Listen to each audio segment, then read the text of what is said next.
dragon didn't let go. And if she let him in, really let him in, there would be no walking away. Before we find out just how dangerous Mr. Kong really is, I want to know, where in the world are you watching this love story from? Let me know your country in the comments right now. Okay, let's get into the story. The elevator ride to the 85th floor took long enough for Amara Vance to question every life choice that had led her here. The Skyline Tower wasn't just a building. It was a needle of black glass piercing the clouds, a fortress for people with too much money and too many secrets. When the doors finally slid open, the silence that greeted her was absolute. Ms. Vance. The voice came from the far side of the cavernous living room, deep enough to vibrate through the soles of her heels. Amara stepped forward, her portfolio clutched to her chest like a shield. The man standing by the floor-to-ceiling windows didn't turn immediately. He was a silhouette against the gray afternoon sky, a mountain of broad shoulders and unnatural stillness. When he finally pivoted, Amara's breath hitched. Kong Taos was terrifyingly beautiful. He was taller than she had imagined, dwarfing the luxury furniture around him. His white dress shirt was unbuttoned at the collar, revealing pale skin and the faintest hint of black ink creeping up the side of his throat. He didn't smile. He didn't offer a handshake to bridge the gap between them. He simply gestured to the glass coffee table where a single manila envelope lay. "The contract," he said. The words were clipped, precise, and devoid of warmth. Amara approached, opening the folder. Her eyes widened at the figure on the check. It was triple her standard rate. It was enough to pay off her father's business debts in a single month. It was enough to buy her freedom.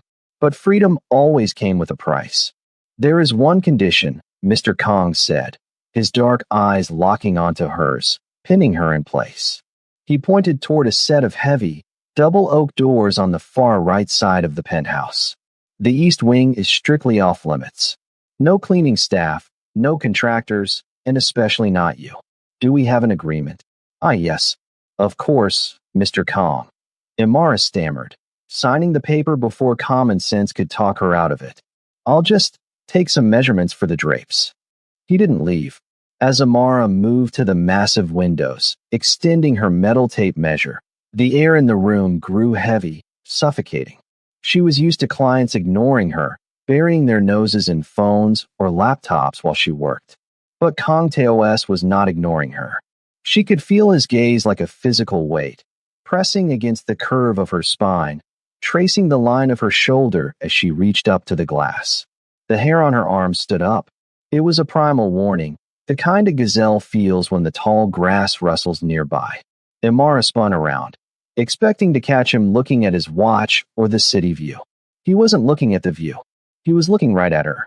He stood perfectly still in the center of the room, his hands deep in his pockets, watching her with an intensity that felt less like observation and more like ownership. He didn't look away when she caught him. He didn't blink. He just held her gaze, dark and unreadable, until Amara was the one forced to turn back to the window, her hands trembling as the metal tape snapped back into its case with a loud crack that echoed through the empty room.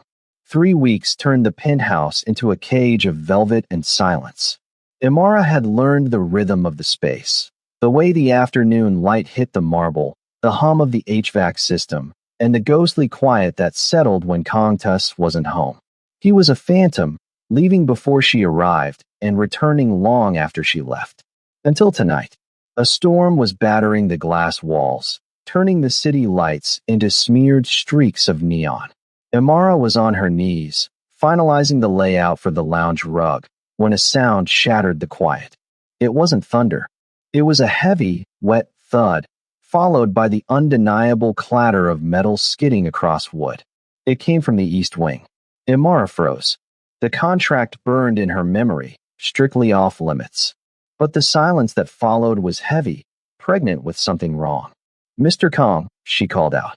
No answer, only a low, ragged groan. Her heart hammered against her ribs as she approached the double oak doors. Fear told her to run to the elevator. Instinct told her to open the door. Her hand trembled on the cold brass handle. She pushed. The room beyond wasn't a bedroom. It was a war room. Monitors lined the far wall, flickering with security feeds.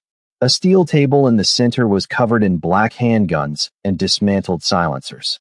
And there, gripping the edge of the table with white-knuckled desperation, was TOS. He looked up, and Amara gasped. The pristine white shirt was gone, shredded and discarded on the floor.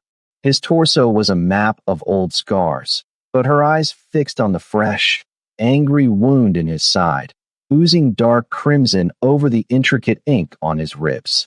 He was pale, his skin slick with sweat, eyes glazed with feverish exhaustion. "I told you," he rasped, his voice sounding like gravel grinding together, "never to come in here." He took a step toward her, perhaps to intimidate her, perhaps to push her out. But his legs betrayed him. His knees buckled. Imara moved before she thought, rushing forward just as his massive frame pitched sideways. She caught him, or tried to.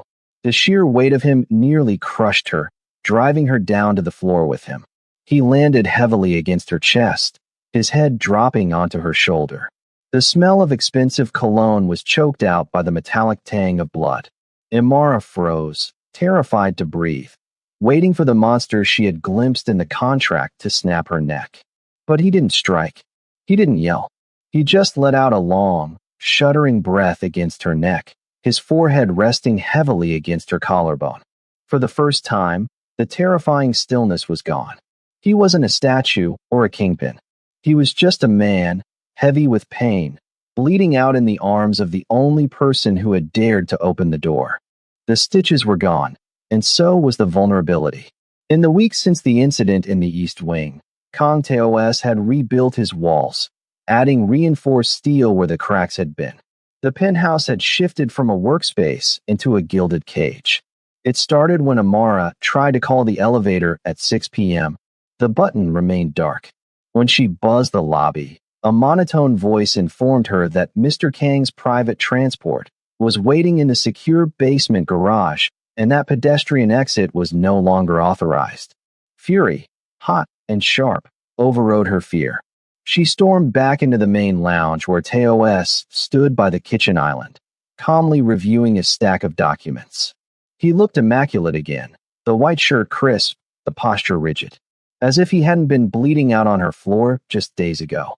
"Unlock the elevator," Imara demanded, her voice echoing off the high ceilings. TOS didn't look up from the papers. "My driver will take you home. He will wait outside your apartment until morning, and then he will bring you back." I didn't ask for a driver, and I certainly didn't ask for a babysitter. Imara threw her portfolio onto the sofa. "I have a life, TOS. I have errands. I have a father to visit. You can't just lock me down because you got careless." He turned a page. "You saw the East Wing. You saw my face when I was indisposed. That changes the parameters of your employment." "Parameters?" Imara stepped closer, her hands balled into fists at her sides. "I saved your life. I washed the blood off your floor. I am not some asset you can manage, and I am certainly not your property." The paper rustled as he set it down. The sound was soft, but it carried the weight of a gavel strike. TOS turned slowly.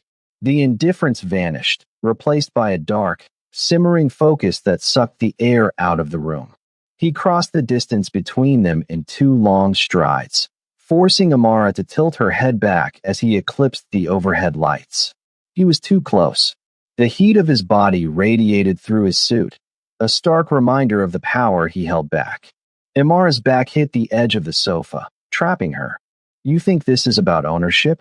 His voice dropped an octave, a low growl that vibrated in her chest. He leaned down, his face inches from hers, his eyes scanning her features with terrifying intensity. "If you were my property, I would keep you locked in this tower where no one could touch you. But you are out there." He reached out, his hand hovering near her neck before gripping the sofa back behind her, boxing her in. "You are not property, Imara," he whispered, the threat heavy in every syllable. "You are a witness.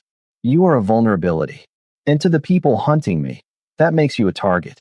I am not controlling you. I am keeping you alive." The champagne silk dress clung to Amara like a second skin, shivering with every step she took into the grand ballroom.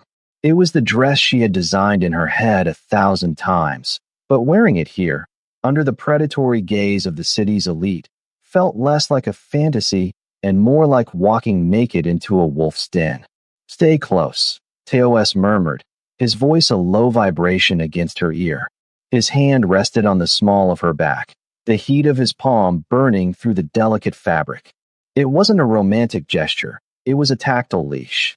He guided her through the sea of tuxedos and diamond chokers, his presence parting the crowd like the hull of an icebreaker.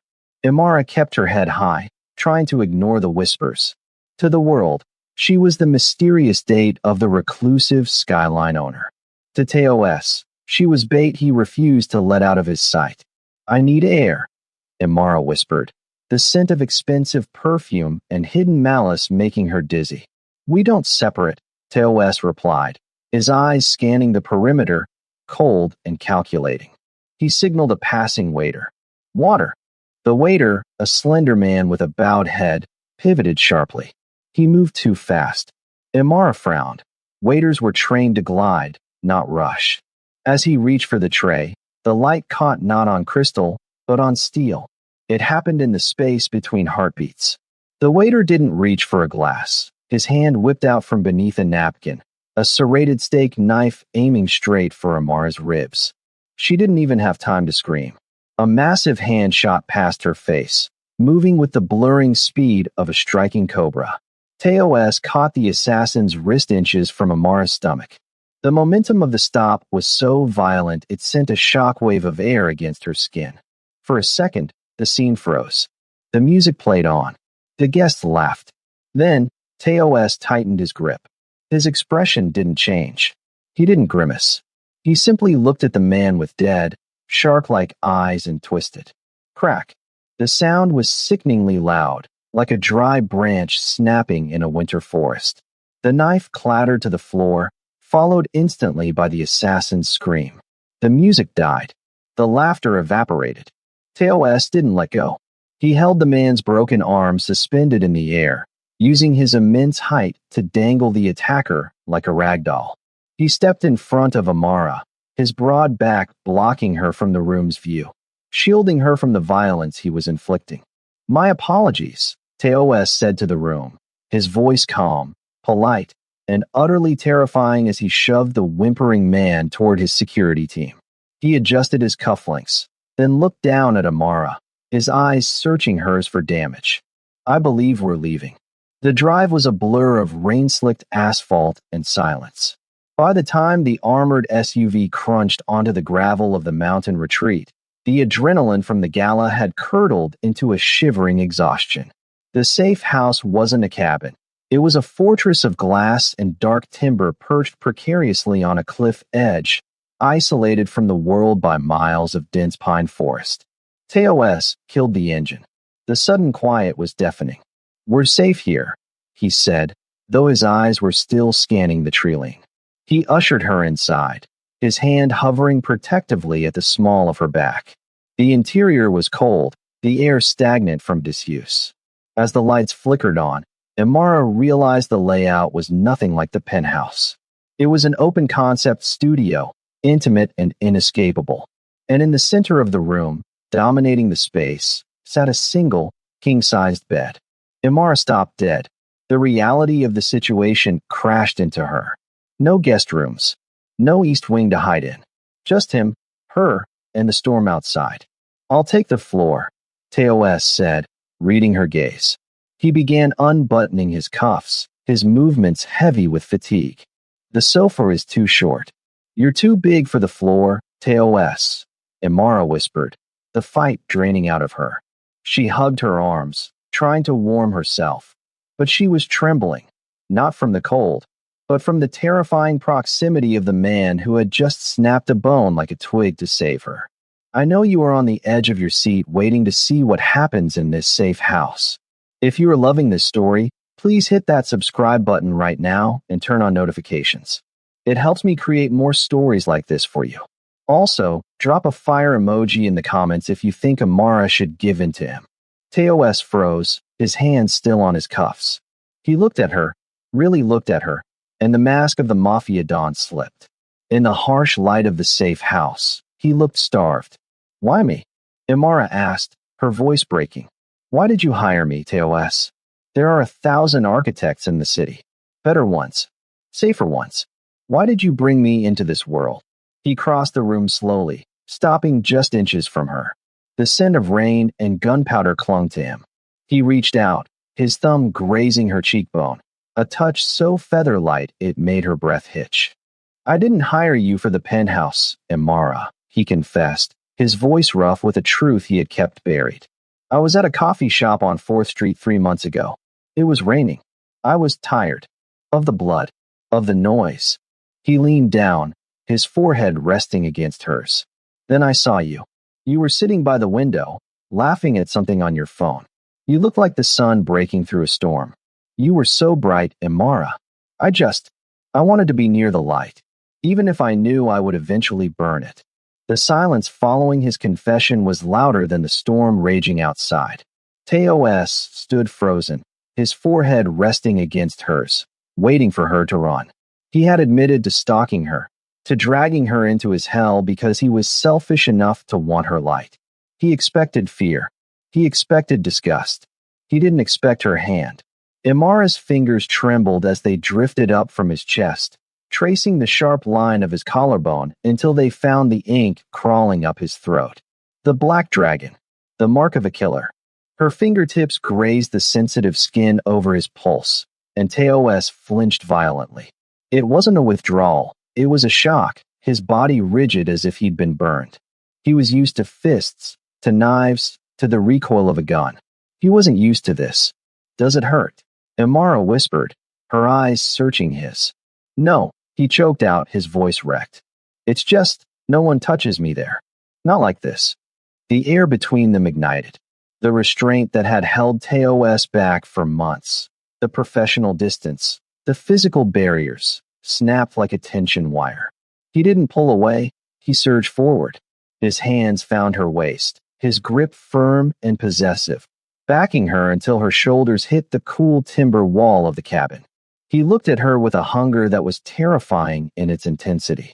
Imara, he groaned, burying his face in the crook of her neck, inhaling her scent. Stop me. Please, stop me. I don't want to, she breathed. That was the only permission he needed. His hands moved to his shirt, fingers fumbling with the buttons he usually handled with surgical precision. He ripped it open, the fabric parting to reveal the full expanse of his chest, a landscape of muscle, old scars, and the dark, intricate ink that swirled down his torso. Imara's eyes widened. In the dim light, the sheer scale of him was overwhelming. He wasn't just tall, he was massive, a wall of power and pent-up desire that loomed over her delicate frame.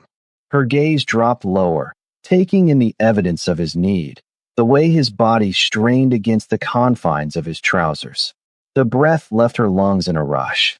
She didn't mean to say it out loud, but the shock bypassed her filter. That's so big. Teos froze, his breathing ragged. He saw the way her eyes widened, the instinctive tremor that ran through her body as she realized the physical reality of the man she was inviting in. He leaned down, his shadow engulfing her completely, bracing his hands on the wall on either side of her head. I know, Mara, he rumbled, the sound vibrating against her chest.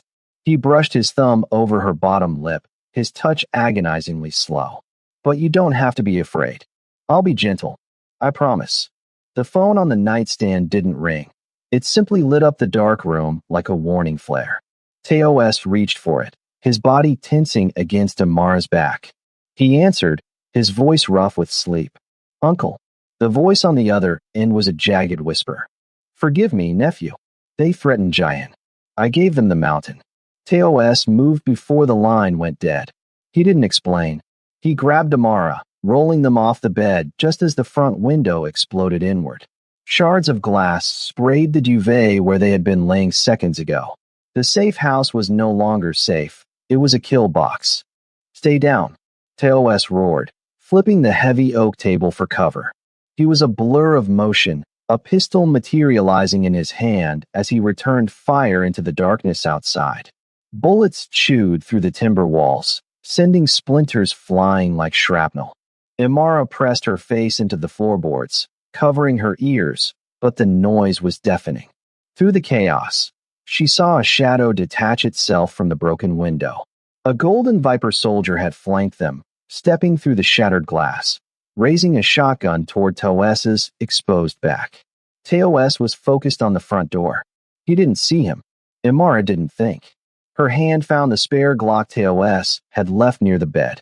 It was heavy, cold, and smelled of oil. She lifted it, the weight foreign and terrifying in her grip. She pointed it at the shadow and squeezed. The recoil jarred her entire shoulder, a violent kick that knocked the wind out of her. The shadow crumpled. Suddenly, the shooting stopped. The silence that followed was ringing and absolute. Toes spun around, his weapon raised, expecting a second wave. Instead, he saw the dead man on the floor, and then he saw Imara. She was kneeling amidst the glass, the smoking gun slipping from her fingers. She wasn't crying. She was shaking, a violent, full-body tremor that she couldn't control. Toes didn't check the perimeter. He didn't check the body. He scrambled toward her, kicking the weapon away as if it were a venomous snake. He pulled her into his chest, his hands frantically checking her for wounds, smearing his own blood onto her champagne silk slip. Mara, he choked out. He grabbed her face, forcing her to look at him. Her eyes were wide, vacant, staring at nothing. He looked devastated. The bullet wound in his side from weeks ago hadn't hurt him this much. Seeing the gun in her hand, seeing the violence reflected in her eyes, that broke him. I promised, he whispered, his forehead pressing against hers, his voice cracking with self-loathing.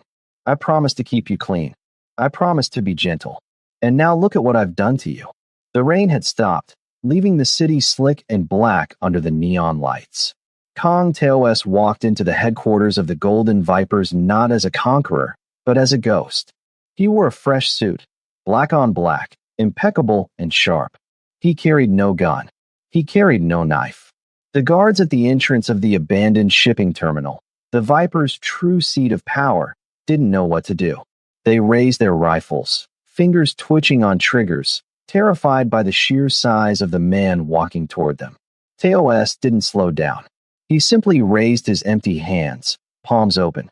Take me to Chairman Han, he said. They marched him into the central office, a glass box overlooking the warehouse floor. Han, an older man with a scar bisecting his lip, sat behind a mahogany desk, flanked by a dozen armed soldiers. He looked at Toes with a mixture of suspicion and glee.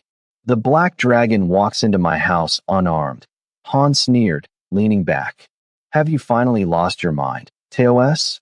Or did you come to die? I came to trade, Toes said. His voice was steady, betraying none of the ruin inside him. He reached into his jacket pocket. The guards tensed, safeties clicking off. Toes moved slowly, pulling out not a weapon, but a heavy iron key ring and a folded deed. He tossed them onto the desk. The metal rang out in the silence. The Skyline Tower, the shipping routes, the North District, Toes listed them off like items on a grocery list. It's all there. My father's empire. Everything I built. Han stared at the keys. Greed flickered in his eyes, warring with disbelief. And what is the price for this kingdom? Your life? No, Toes said. Hers. The room went deadly quiet. Han laughed, a dry, rasping sound. You give up the crown for a woman? The architect? You are weak, nephew. Your father would be ashamed. My father is dead, Toes replied. And if you touch her again, you will be too. You are in no position to threaten me. Han shouted, slamming his hand on the desk. You are alone. You are nothing. Toes looked at the men surrounding him. He could kill 3 of them before they dropped him. But 3 wasn't enough. Imara needed 0 enemies. Slowly, agonizingly, Kong Toes lowered his massive frame. He sank down, one knee hitting the concrete floor, then the other. The sight of the giant bowing his head sucked the air out of the room. He didn't look at the floor. He looked straight at Han, his eyes burning with a cold, terrifying resolve. You want to be the king? Teos asked, his voice low and final. Fine. Take the crown. Take the city. But you leave the girl. She does not exist to you anymore. He waited, a weapon sheathed in surrender, trading his legacy for her breath. Han touched the keys to the Skyline Tower, his fingers trembling with victory. That was his mistake. The moment his skin grazed the cold metal, the warehouse lights died. Teos didn't rise from his knees. He exploded from them. The surrender had not been an act of submission. It was a Trojan horse. In the pitch black, the black dragon didn't need to see. He needed to hunt. The chaos that followed wasn't a fight. It was an extermination. By the time the emergency floodlights flickered back on, the Golden Viper leadership had ceased to exist. Teos stood alone in the center of the room, straightening his cuffs. He looked at the carnage, then at the exit. He didn't go back to the tower. He didn't go back to the money. He vanished into the rain. 3 months bled into a gray haze. Imara was back in her small storefront office. The Skyline Commission was finished, the money wired anonymously to her account, wiping her debts clean. She was free. She was safe. She was miserable. She sat at her drafting table, staring at a blueprint for a suburban kitchen. The lines blurred together. Every time it rained, she looked for a black SUV. Every time a tall man walked past the window, her heart hammered against her ribs, only to break when he turned out to be a stranger. She had survived the war, but the silence was killing her. The bell above the shop door chimed. I'm sorry, we're closing, Imara called out, not lifting her head from her hands. I'm not looking for an architect. The voice was deep, vibrating through the floorboards, but it lacked the cold, metallic edge of the Mafia dawn. It was warm. It was human. Imara's breath hitched. She looked up slowly, terrified it was a dream. A shadow fell across her desk, a massive, encompassing shadow that she knew better than her own. Kong Teos filled the doorway, blocking out the streetlights. But the armor was gone.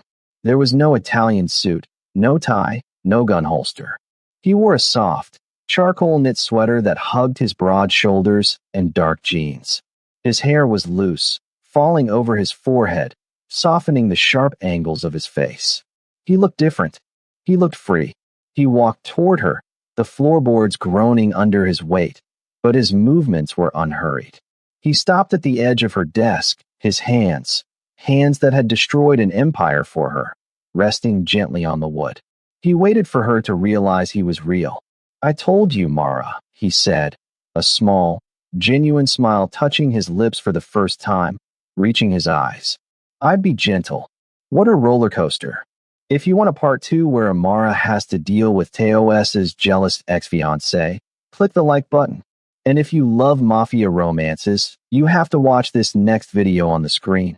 It's even crazier. See you there.